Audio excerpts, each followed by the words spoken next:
আজকে আমি শেয়ার করব আমার জেঠিমার বানানো সিগনেচার ডিশ তেলকই। কি দেখেই মনে হচ্ছে না লোভনীয় হয়েছে? একদমই তাই। চলো দেরি না করে শুরু করা যাক আজকের রেসিপি। তো প্রথমেই কড়াইয়ের মধ্যে সর্ষের তেল গরম করে নিয়ে আগে থেকে নুন হলুদ মাখিয়ে রাখা কই মাছগুলো এক এক করে তেলের মধ্যে দিয়ে ভালো করে ভেজে নিতে হবে। মাছগুলোকে মোটামুটি ভালো করে তেলে ভেজে নেওয়ার পরে আমরা এবার কড়াইতে আবার অল্প একটু সর্ষের তেল গরম করতে দেব, আর তার মধ্যে একে একে দিয়ে দেব অল্প একটু কালো জিরে, একটা কাঁচা লঙ্কা আর কিছুটা কোচানো পেঁয়াজ।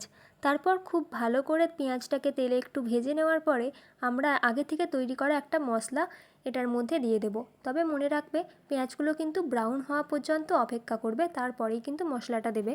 তো পেঁয়াজগুলো ব্রাউন করে ভাজা হয়ে যাওয়ার পরে আমরা মশলাটা দিয়ে দেব। আর তার আগে আমরা দিয়ে দিচ্ছিলাম একটু চিনি। চিনিটা কিন্তু টেস্টকে ব্যালেন্স করে।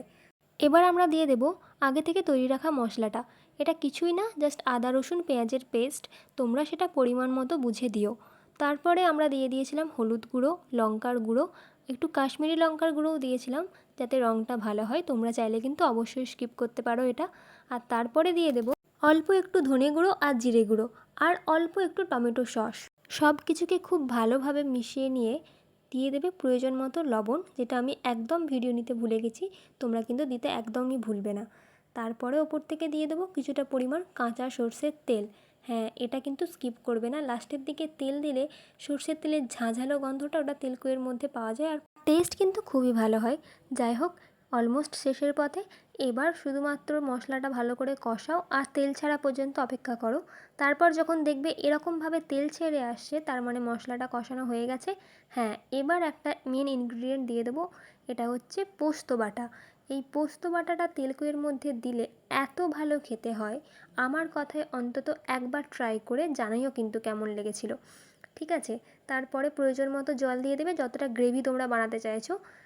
জলটা একটু ফুটে আসার পরে এক এক করে সব কই মাছগুলো দিয়ে দাও, আর তারপর চাপা দিয়ে ভালো করে রান্না হতে দাও, যাতে মশলার সমস্ত ফ্লেভার মাছের মধ্যে চলে আসে। মাছগুলোকে দিয়ে এবার হচ্ছে অল্প আঁচে ঢেকে ঢেকে রান্না করতে হবে। আর তারপর ঢাকনা খোলার পর দেখতে পাবে এরকম সুন্দর লাল লাল তেলকই। আর ওপর থেকে একটা কাঁচা লঙ্কাকে ফাটিয়ে দিয়ে দিতে পারো, তাহলে বেশ ঝালঝাল ব্যাপারটা হবে আর কি। তো এই ছিল আজকের রেসিপি। কেমন লাগলো কমেন্ট করে জানিও।